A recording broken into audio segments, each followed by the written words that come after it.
Something changed in 3 places at once this year, and almost nobody in marketing noticed yet. Brussels, Washington, and Beijing all moving in the same direction, almost the same window. If your AI system sounds human enough to talk to a customer, it now has to say out loud, there isn't one. And TikTok didn't wait for a law. It just banned AI voice from shopping live streams outright. Real presenter or no stream. The camouflage strategy is over, not by choice, by regulation.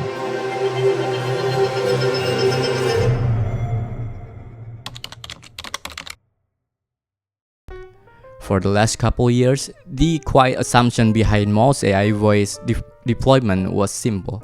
If it sounds convincing enough, most people won't ask. That assumption is what led a lot of brands treat their AI voice agent as a checkbox. License a voice, plug it into the flow, ship it, and hope nobody looks too closely at whether it actually represents the company. That option just closed. Article 50 of the EU AI Act requires any AI system interacting with a human to disclose its AI at the start of the interaction, not buried in the terms page at the start. And this isn't an isolated European rule. Washington and Beijing are moving on version of the same requirement at roughly the same time, for roughly the same reason. This isn't a niche concern either. Voice commerce alone is projected to grow from $49.6 billion to $147.9 billion by the end of the decade. That's not corner case regulators are quietly closing. That's a real revenue channel, getting a mandatory disclosure requirement bolted into right as it scales. And it's worth being precise about why regulators move on this specifically now. In 3 places at once, it's not abstract caution about AI in general, it's a direct response to voice specifically getting good enough to pass as human without anyone noticing. At the exact moment it starts handling real transaction, real support tickets, real money, the better synthetic voice got, the more urgent the disclosure requirement became. Quality is what triggered the law, not the other way around. Here's the part most teams haven't thought through yet.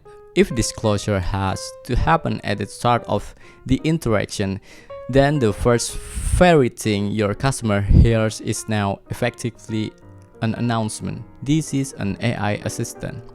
You cannot design around that moment anymore. It's mandatory, it's immediate, and it's happened before your brain gets to make any other impression. So think about what happened next.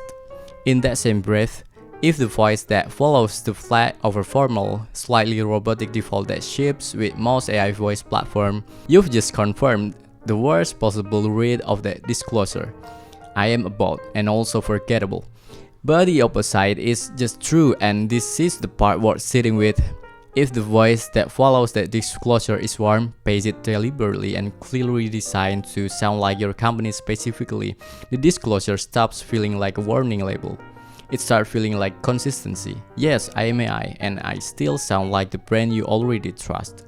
Same legal requirement, completely different customer experience, depending entirely on a sound decision most teams haven't made deliberately yet. Here's a pushback we hear constantly. We already pick a voice AI vendor and the persona sounds pretty decent. Decent, sure, but ask this question: how many other companies license the exact persona this quarter? Most voice AI platforms ship a small library of default personas, reused across thousands of client deployments the same way a stock music track gets reused across thousands of brand videos. Pleasant enough to pass, generic enough to belong to nobody in particular. Your competitor's AI assistant may genuinely be running the same voice as you right now, sourced from the same default library, disclose the same "I am AI" line in a nearly identical tone. Picture a prospect calling to completing vendor back to back in the same afternoon.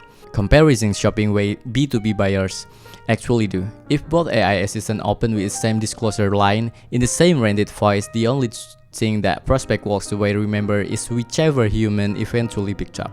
Your AI voice had a shot at being first impression, and it's banned it sounding exactly like other tabs still open in that same browser. If you want the deeper breakdown of exactly how generic AI customer service voice are hurting brand recognition and why most companies default to this without noticing, we covered that in full in Does Your AI Customer Service Actually Sound Like Your Brand? Worth watching alongside this one. At Dimulti Music, this is increasingly the brief we get handed. Not make our AI assistant sound like a person, but make it sound like us specifically, the moment it discloses what it is.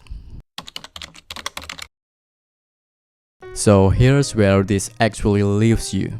The regulation didn't ask permission, and it didn't leave room for negotiation. The disguise option is gone everywhere your customers are, roughly at the same time. Which means the only variable left in that interaction, the only thing that's still entirely up to you, is what your AI actually sounds like the second after it admits what it is. Before enforcement catches up to every corner of this, it's worth pulling up your own AI voice flow and listening to it way your first time customer would. Does it sound like your brand, or does it sound like whatever came installed by default? Let's design a voice your AI can disclose honestly and still sound unmistakably like you.